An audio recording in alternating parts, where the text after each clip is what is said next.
Hello les amis, j'espère que vous allez bien. On se retrouve aujourd'hui pour une petite vidéo pour bien faire la différence en ce qu'est en fait une blockchain de couche 0. Parce que en fait, je vois encore trop de personnes ne pas comprendre qu'il y a plusieurs couches en fait dans le système de la blockchain. Il y a une couche 0, une couche 1, une couche 2, voire 3 et 4. Donc voilà, juste une petite vidéo pour bien vous expliquer ce que c'est une couche 0.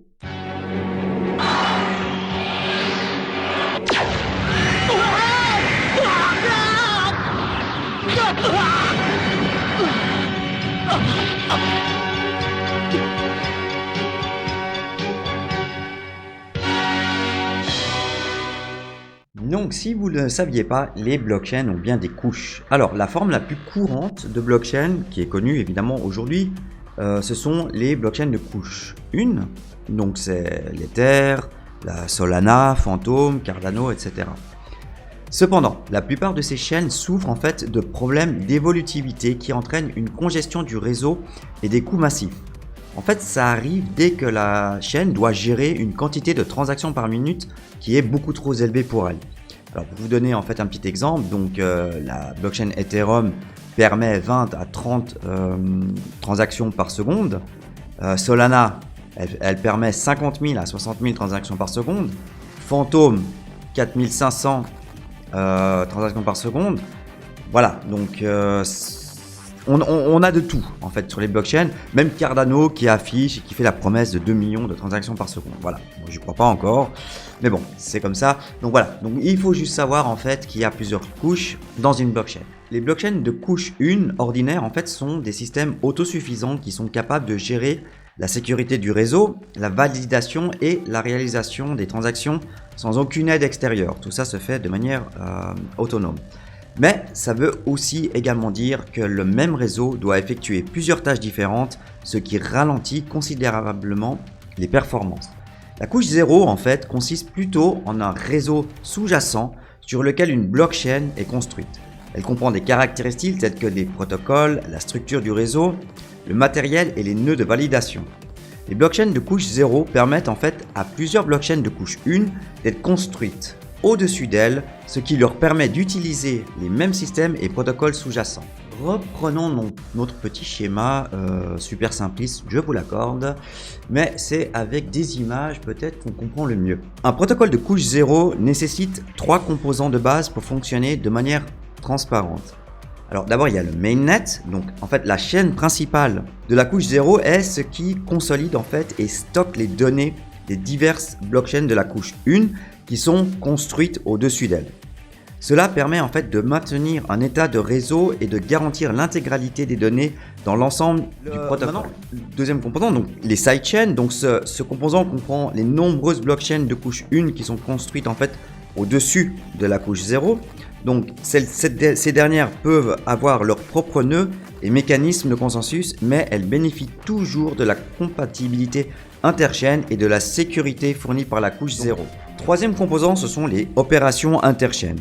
L'un des grands avantages en fait de la construction sur la couche 0 est que votre application décentralisée restera compatible avec toutes les autres blockchains du même réseau.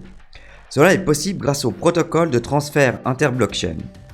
En fait, il garantit que tous les actifs et toutes les informations peuvent être partagées entre le réseau principal et les autres sidechains. Parlons maintenant de l'évolutivité de la couche 0. Les problèmes en fait de l'évolutivité découlent du trilemme de la blockchain, donc c'est un terme qui a été inventé par le fondateur d'Ethereum, Vitalik Buterin, donc j'imagine que vous voyez quand même très bien qui c'est. Donc selon ce concept, les blockchains doivent faire face à un compromis entre décentralisation, sécurité et évolutivité. En général, les blockchains ne peuvent remplir que 2 de ces 3 fonctions de manière satisfaisante. Les protocoles de couche 0 ne peuvent pas traiter les transactions par elles-mêmes. C'est un rôle joué par les chaînes principales, donc les chaînes de couche 1, et les diverses chaînes latérales construites sur la blockchain. Là, on parle des couches de layer 2. L'évolutivité d'une couche 0 consiste donc à ajouter davantage de blockchains et d'applications indépendantes au réseau. Chacune fonctionne indépendamment des autres, ce qui permet à une blockchain de ne pas être ralentie par l'activité d'une autre. Commençons par le cas de Cosmos. Donc ce projet tente de construire un internet des blockchains comme alternative en fait aux anciens systèmes comme le Bitcoin et Ethereum. Donc le réseau en fait est divisé en deux parties, donc il y a le Cosmos Hub, qui est la chaîne principale, et des milliers de chaînes latérales indépendantes qui peuvent en fait lancer leur propre application sur le hub. En fait, les opérations de Cosmos sont rendues possibles par le mécanisme de consensus Tendermint. Ça vous dira rien. Même moi, je ne connais pas super bien. Hein. Donc, il utilise également un nouveau protocole de communication inter-blockchain pour permettre en fait le partage de données entre les sidechains de la blockchain Cosmos. Le kit de développement logiciel Cosmos qui est sorti il n'y a pas si longtemps permet en fait aux développeurs de lancer mais vraiment super facilement leur propre blockchain souveraine pour créer une application. Attaquons-nous maintenant à Polkadot. Alors je vous ai mis aussi donc un petit graphique à l'écran, un peu moins simpliste mais qui va vous faire comprendre en un clin d'œil comment en fait Polkadot marche. Polkadot en fait est un protocole donc de couche 0 sur lequel sont construites plusieurs blockchains spécialisées appelées parachains. Dans son système, en fait, Polkadot peut fournir une évolutivité à tous les projets grâce à un pool de validateurs communs. Ainsi, le coût des transactions est réparti sur plusieurs parachains. Les parachains sont simplement des blockchains indépendantes qui vont aller se greffer en fait sur la couche 0 de Polkadot. Vous pouvez en fait construire une blockchain unique sur le protocole en quelques minutes. Donc pour ça, il faudra utiliser le framework Substrat, mais je ne pense pas que vous êtes codeur. Le réseau en fait est très efficace. Il utilise l'équivalent énergétique de seulement 7 foyers par an. Alors oui, je l'ai vu, je vous le dis. Je ne sais pas si ça peut apporter quelque chose au public, mais voilà, passons. Ces opérations et sa gouvernance sont également décentralisées où tous ces jetons ont une voix. Finissons tout simplement avec Avalanche. En fait, Avalanche, c'est une plateforme décentralisée donc de smart contracts pour la création d'applications décentralisées. En fait, elle permet de construire facilement ce genre d'applications décentralisées compatibles avec Ethereum et capable de traiter des milliers de transactions chaque seconde. Le principal argument de vente en fait de cette plateforme, c'est qu'il faut moins de 2 secondes pour finaliser une transaction. Ce chiffre évidemment peut atteindre jusqu'à 60 minutes et 6 minutes avec Bitcoin et Ethereum respectivement. Pour résumer et pour conclure en fait, ce que je pourrais vous dire, c'est que les protocoles en fait de couche 0 sont des solutions fantastiques au trilemme de la blockchain qui répondent en fait mieux aux besoins des utilisateurs que les anciens projets de blockchain.